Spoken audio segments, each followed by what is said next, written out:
तो चलिए बात करते हैं झारखंड के शानदार स्पोर्टिंग एरिना की।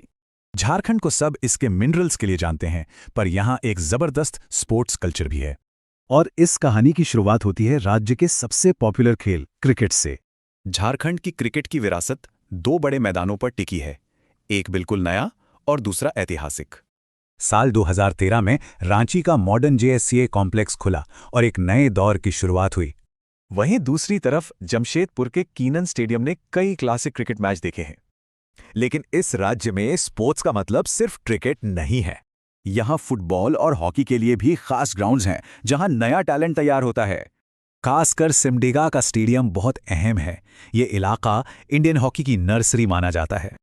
अब चलते हैं उन बड़े कॉम्प्लेक्स की तरफ जहाँ कई तरह के स्पोर्ट्स इवेंट्स होते हैं। जमशेदपुर और रांची में ऐसे बड़े कॉम्प्लेक्स हैं जो बड़े बड़े मल्टी स्पोर्ट्स इवेंट्स के लिए तैयार हैं। तो सवाल ये है कि ये इंफ्रास्ट्रक्चर जमीनी स्तर पर स्पोर्ट्स को कैसे सपोर्ट करता है। पूरे झारखंड में डिस्ट्रिक्ट लेवल पे स्टेडियम का एक नेटवर्क है ताकि सब तक स्पोर्ट्स पहुंचे। हाँ, रांची और जमशेदपुर बड़े हब हैं, पर ये सुविधाएं पूरे राज्य में फैली हुई हैं। मतलब लोकल ग्राउंड से इंटरनेशनल स्टेज तक एथलीट्स के लिए एक पूरा रास्ता बना हुआ है। हमारी यात्रा शुरू होती है झारखंड की राजधानी यानी रांची से। पता है, सबसे ज्यादा स्टेडियम यहीं पर है, जो इसे हमारी याददाश्त के लिए सबसे बड़ी चुनौती बनाता है। देखते हैं कि इससे कैसे निपटना है। बस इन नामों पर एक नजर डालिए। बिरसा मुंडा, जयपाल सिंह, शताब्दी, मेकन, और ये तो बस कुछ ही नाम है। ये सारे के सारे स्टेडियम सिर्फ एक शहर रांची में है। देखकर ही कोई भी थोड़ा घबरा सकता है ना। तो पहली ट्रिक बहुत ही सीधी और सरल है। झारखंड के दो सबसे बड़े और प्रसिद्ध नाम याद रखने हैं, बिरसा मुंडा और जयपाल सिंह। अगर किसी स्टेडियम का नाम इन दोनों में से किसी पर भी है तो वो स्टेडियम आंख बंद करके रांची में ही होगा। और एक छोटा सा बोनस क्लू भी है, शताब्दी स्टेडियम। शताब्दी का मतलब क्या होता है? सेंचुरी। और क्रिकेट में सेंचुरी बनाने के लिए क्या चाहिए? रन्स। और रन से बनता है रांची।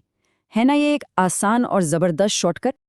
अच्छा, रांची से अब हम चलती हैं जमशेदपुर की ओर।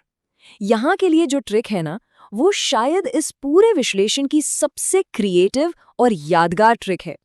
ये एक छोटी सी कहानी जैसी है जो जमशेदपुर के सारे बड़े स्टेडियम्स को चुटकियों में याद करा देगी। तो चलिए इस कहानी के किरदारों को एक एक करके जोड़ते हैं। पहला, मोहन आहूजा स्टेडियम। आहूजा एक बहुत मशहूर साउंड सिस्टम कंपनी है। दूसरा, कीनन स्टेडियम, जो सुनने में कैनन कैमरा जैसा लगता है। तीसरा, जेआरडी टाटा स्पोर्ट्स कॉम्प्लेक्स, अब टाटा को कौन नहीं जानता। और चौथा, शहीद निर्मल महतो स्टेडियम, जहां निर्मल शब्द नॉर्मली जैसा लगता है। तो जरा सोचिए, आहूजा, कैनन और टाटा जैसी कंपनियों के प्रोडक्ट्स नॉर्मली क्या होते हैं? अरे भाई, उनकी ज्यादा सेल होती है। और बस यही हमारी ट्रिक पूरी हो जाती है।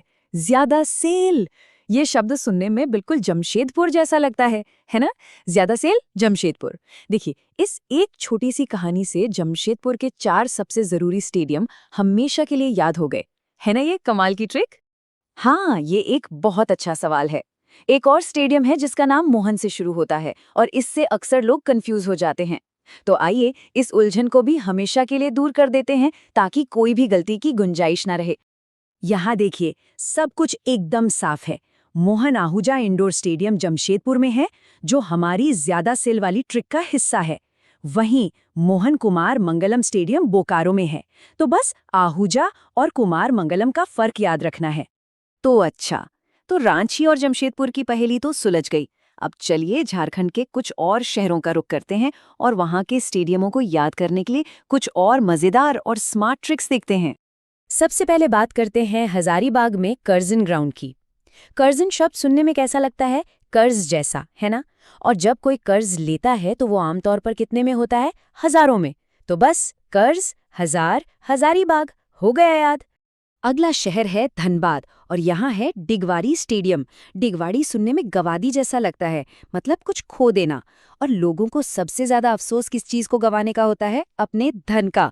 तो गवादी, धन, और धन से बन गया धनबाद।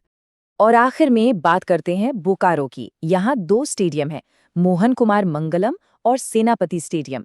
अच्छा, मंगलम शब्द से मुगल की ध्वनि आती है ना? तो हमारे पास 2 शब्द हो गए, मुगल और सेनापति।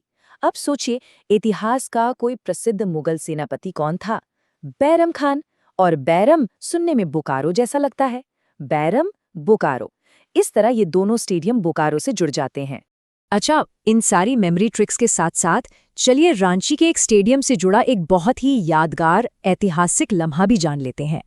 ये कहानी है जेएससीएस स्टेडियम के उद्घाटन की और झारखंड क्रिकेट के एक बहुत ही खास पल की।